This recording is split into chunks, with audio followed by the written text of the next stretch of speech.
Now this is part 2 of your experiment. In order to complete part 2 of the experiment, you have to have completed part 1. So in part 1 of your experiment, you determine the ideal volume of your enzyme to use. And as soon as you figure that out from part 1, it's going to be 25, 50, 75, or 100 microliters. Now, let's say hypothetically that you determine that 75 microliters is the appropriate volume for you to use in this part 2. So that gives you that best ratio. You can go ahead and put 75, 75, 75, 75, 75, and 75 in here. Now, these 4 columns will all add up to 1,000 microliters. So what you need to do is think about, okay, well in trial number 1, you're going to be using 150 microliters of lactate, 25 microliters of NAD+, what of caps and what of your enzyme. Now, this column right here, what I want you to notice is that's changing.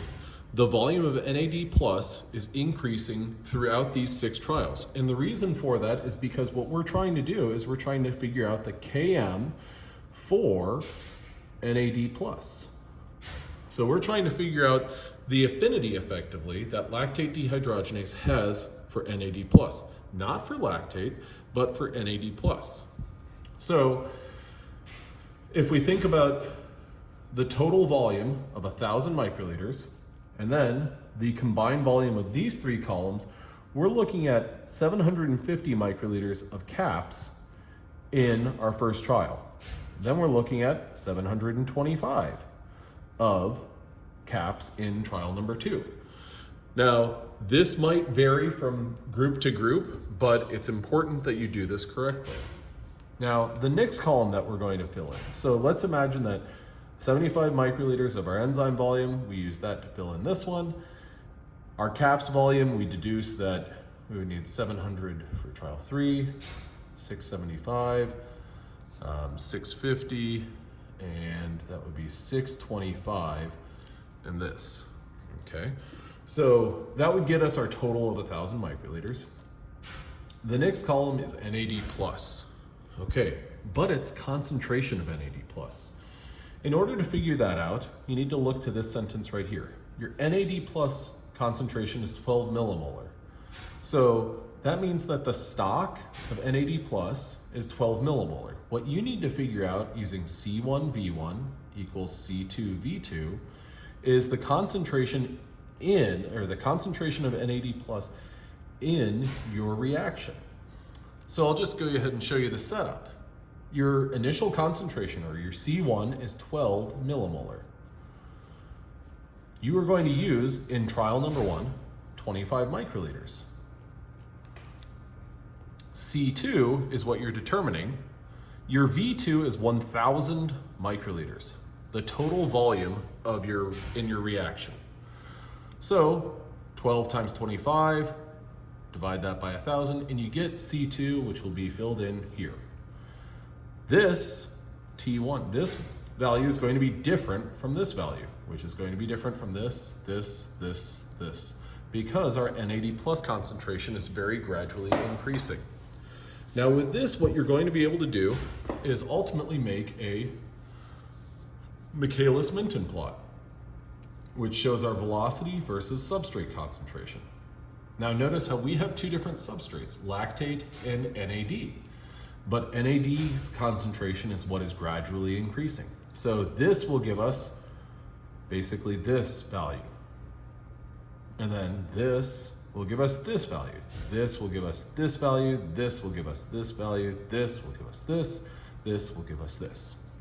Okay. Now, the data that you're going to collect from this, from these trials, let's say hypothetically, this is just kind of filler data. Let's say that you get a value of 0.00 and then 0.157, 0.255, 0.461. Oopsies. what you see here is your A340 has very gradually increased. You're going to take this difference and put this value, this 0.461 minus 0 divided by 0.75, because remember this is 45 seconds or 0.75 minutes.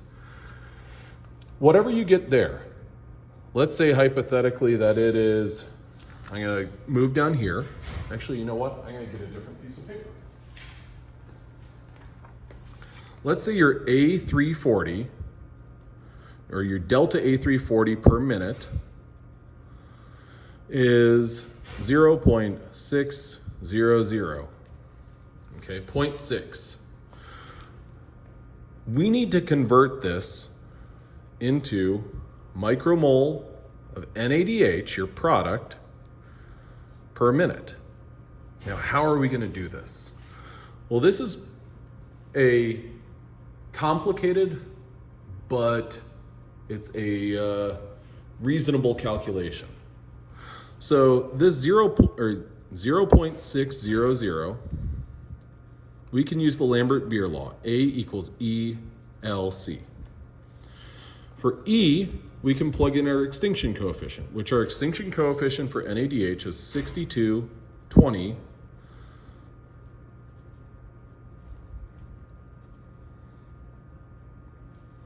Then what we can do is plug in our path length, which is 1 centimeter. And then our concentration, which remains to be determined. Now, what we do have is our A value, the 0.600. So we'd plug in 0.600, divide each side by 6220, and we would ultimately get a concentration, which I'm going to track down a calculator real quick.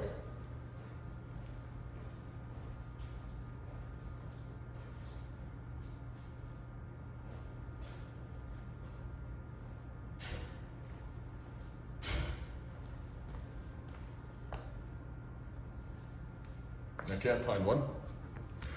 So we'd have 0.600 divided by 6220. And, oh wait.